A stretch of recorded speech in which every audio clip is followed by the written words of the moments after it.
All right, so preparing for game night, you're going to want to iron your best shirt. You're going to want to get your shoes shined and make sure you've washed your glasses, especially the near glasses you need to use for seeing cards up close. Did you get your monocle back yet from the repair shop? No, not yet. We might have to postpone. Hey, it's great to see you again. I'm Craig. I'm Justin. And we're your Tabletop Game Guides. Today, we're going to give you an overview of what you need to think about when you're hosting a game night. Craig, I want to host a game night. I don't know when. I don't know who. Walk me through how I'm going to start getting ready for a game night. The first few things that you got to think about for hosting a game night has to happen a few weeks ahead of time.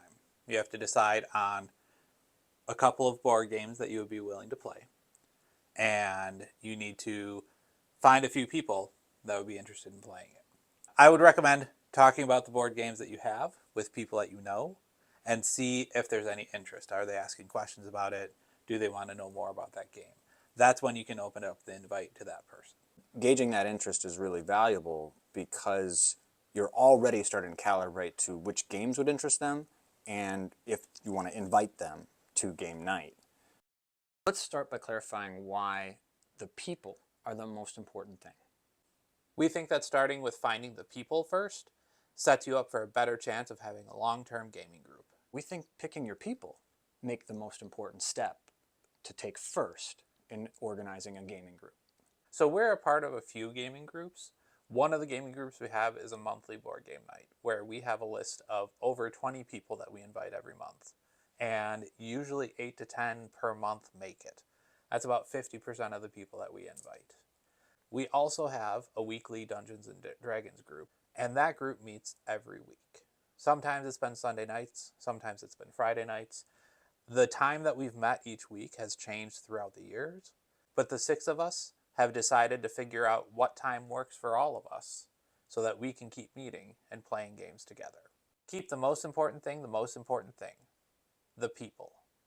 To keep the most important thing, make sure your first question is about them. And it's really simple. Do you like board games? And once you have your group together, you're going to start to find that any sort of a game is going to be fun. It's important to figure out who's interested in the type of game that you're playing as well. Yep. If people are interested in board games, there's so many to pick from. So it's important to set the expectation of what type of game that you're looking to play.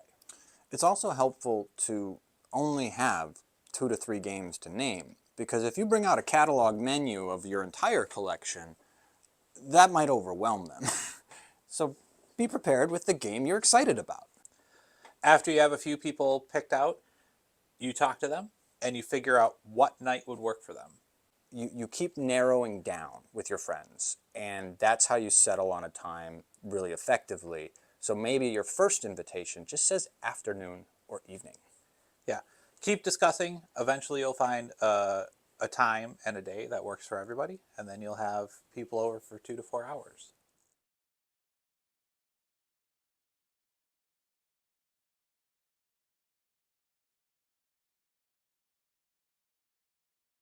Where are we going to play this game? After you've got the group and after you've got the time picked, you can pick a location that will match the game that you're playing. If you have a large game, you need a large table. If you have a small game, you have a small table.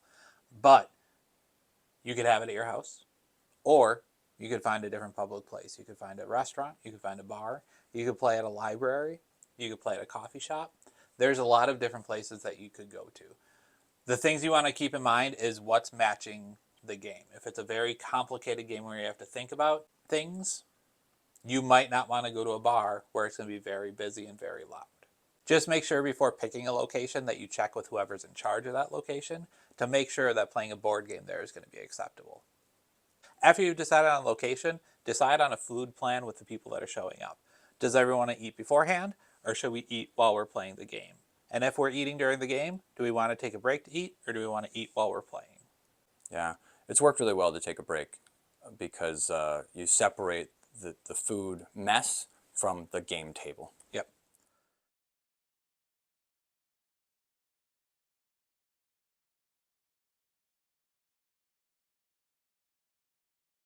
I'm excited about a game, but I've never played it before. How might I prepare before game night? with that situation?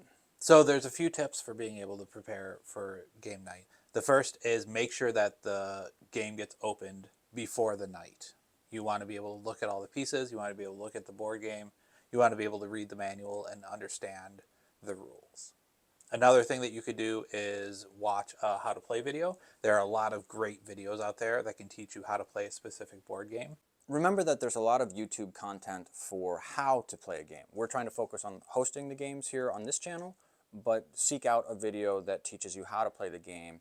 You also want to be able to pull out the game and set it up as if you were starting the game before the night of.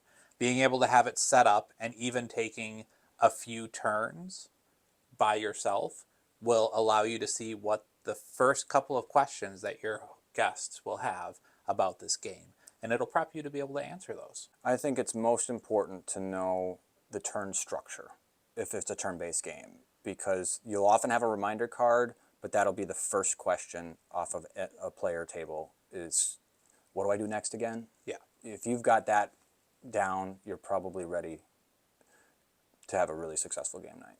I think turn structure is a huge thing to have down, and setup is a huge thing to have down. If you have those two things and you're comfortable explaining those, you've got most of the game down already.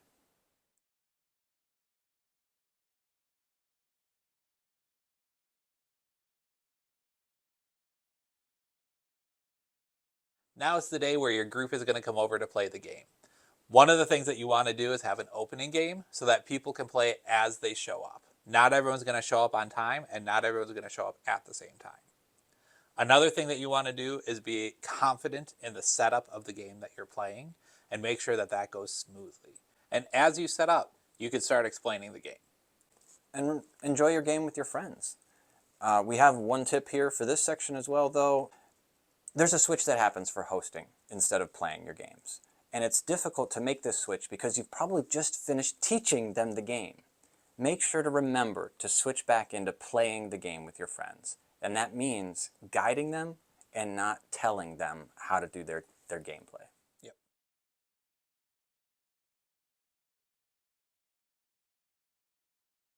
Using these tips will help you plan a better time with your friends. Check out our channel to find some other games that you might love hosting. Have a great game, everybody.